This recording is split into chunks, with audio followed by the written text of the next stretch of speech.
Glory to Jesus Christ. Welcome to video 3 in the Richard Ramirez extravaganza. Let's talk about this birthday card. So, this is wild. I am absolutely convinced that this happened specifically to demonstrate something to someone in my life who was struggling with his faith. But also, I made sure to tell the guys at the prison about this. So I got a birthday card from Richard. This was in, hold on, sorry for all the paper noise, February 2012. Okay, so this is the card. It's just a little thing, probably from the commissary. Okay, now notice it's a Christmas card, but there's no religious images at all. Now, my birthday's in February, so he probably just had this extra card. And that's fine. I'm not criticizing that at all. Daria, happy birthday, love, Richard. And so this here, that's the inside of the card. So there wasn't a letter or anything else with it. It was just, you know, these two pieces. Okay, now why do you need to know about the birthday card? Because he sent birthday cards to lots of people. He was on the tour for like 24 years. So he had a lot of correspondence with a lot of different people. So it's not like I'm special or anything. Here's the deal with this card. Okay. The day that I got it, I have to give you this setup.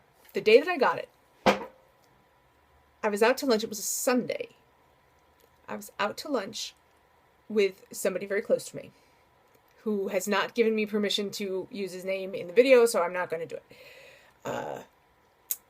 I was out to lunch after church, and I had been having some poltergeist activity in the house. That's another video. And so I was just trying to explain to this person why I believed that there was something spiritually significant going on in the house. And this person has a very scientific way of looking at the world. It's very analytical. It's very left-brained.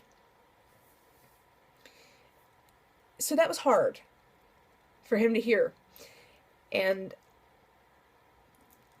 I was trying to explain to him that when we pray, we really are standing directly before the dread throne of the Lord of glory, and that our prayers are ferried to him, you know, by our angels.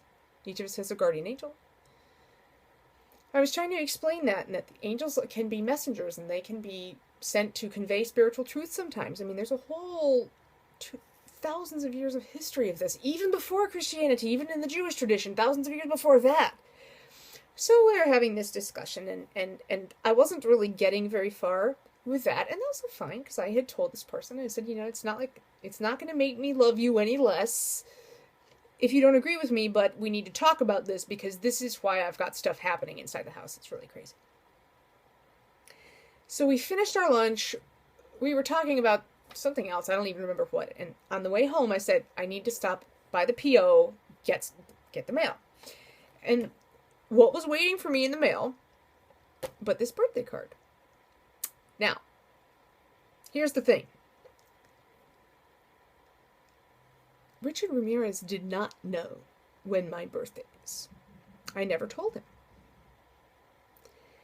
And lest you say, oh, well, he probably got his wife to Google it. No. He never knew my legal name. Okay? He never knew my actual name. That's on my driver's license. Okay? I go by Daria because I'm named after Saint Daria, the great martyr. I think she's a great martyr. I know she's a martyr. I'm going to go with great martyr. Anyway, the difference is a great martyr has been tortured before they died. Anyway, that's not the name that's on my driver's license.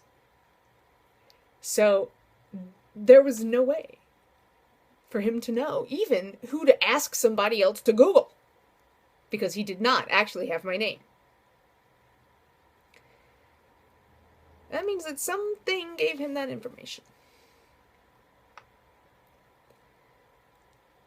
So I'm sitting there in the car, and it hits me like a ton of bricks, and I turned to my friend, and I said, this is providential. It's absolutely providential. Like, look, this is what happened, and he doesn't know my name, and he can never know this, and now, of course, that person didn't know how to respond to that. How can you respond to that? It's completely out of the realm of what you would expect to experience. The point is, angels are messengers. We know this from thousands of years of Jewish history. We know it from 2,000 years of Christian history. Angels are used in many ways. They have many functions, but one of them is messenger. Demons are fallen angels, which means that they too can be running a little invisible courier service, but they're not playing for our team. And so that's how you're going to get some of these guys that know things that they shouldn't, that they would have no way to know. Remember, nobody can actually tell the future. Nobody can actually read your mind. But these demons are going to try to make you think that you can. Okay? Richard may have thought that he was somehow blessed because he could prognosticate. No, that was he was being fed information, even if he didn't realize that that's what was happening. So anyway, kind of spooky. Kind of spooky. Now, let's see. I'm about 7 minutes. Okay. So the last thing that we need to discuss is when you have someone who's a Satanist. I don't even want to limit it to Satanism. But for now, he was a Satanist, so that's where we're going to start the conversation. It is possible for these objects that are coming into your home, your mailbox, your apartment, whatever, to have something attached to them. Demons cannot possess objects because objects don't have souls. So you're not going to have a demon-possessed book or a demon-possessed doll. What that is a demonic attachment. The difference is that a demon can attach itself to an object and use that to get into proximity with you. And then the warfare starts, even worse. Things start happening. And if you don't get the help that you need, that entity is going to try to possess your soul. Okay. So my method for dealing with that, because look at this pile. I've got all of this stuff from all of these different prisons. There's a lot of energy that comes from any kind of prison. Prisons are chock full of demons. Chock full of demons. And I'm not speaking figuratively. You know me, I don't speak figuratively. I'm talking about there are demons. Okay. And this pile right here, maybe more so than the others. And normally, I don't touch these. Normally, I don't have them out. But I knew that I wanted to make this video, so I've been praying over them. I had them sitting on top of my Bible here. I've got holy water over there. I'm probably going to attempt a lay exorcism just to, kind of give it a lay blessing or something like that. Because yes, absolutely, there can be energy that attaches itself to this stuff. Especially when you're dealing with somebody who has done what Richard has done and makes no secret about the fact that he is worshiping Satan. Now, I am not afraid of any demon.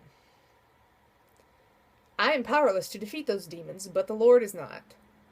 And so, placing myself and my family and my house under the protection of Jesus Christ, I feel very safe. But I do know also, from experience, that there is going to be that presence. And it is going to try to get in this case, my head. When I took these out yesterday from their box, immediately I started feeling things. The room got very cold. I felt hands on my lower legs. They were grabbing one around each ankle. And then the curtain over there, my room's so messy. It's not even my bedroom, it's my like office. The curtain over there